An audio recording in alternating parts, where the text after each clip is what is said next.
Nay! Uy, nak! Dito ka na!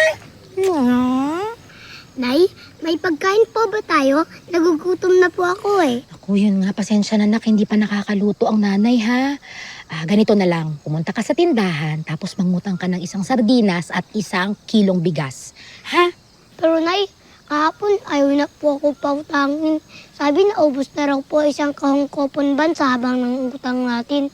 Ganun ba? O sige, ganito na lang. Ako nang bahala doon, tapos noon maligo ka kasi amoy araw ka na naman. Sige na, maligo ka na. May ginagawa lang ako dito.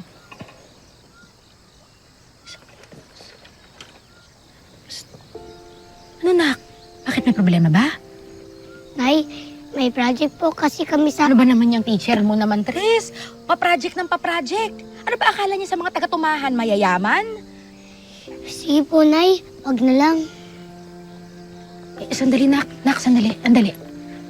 Ano ba yung mga kailangan? Huwag niyo na pong isipin yun, Nay. Ako na pong bahala.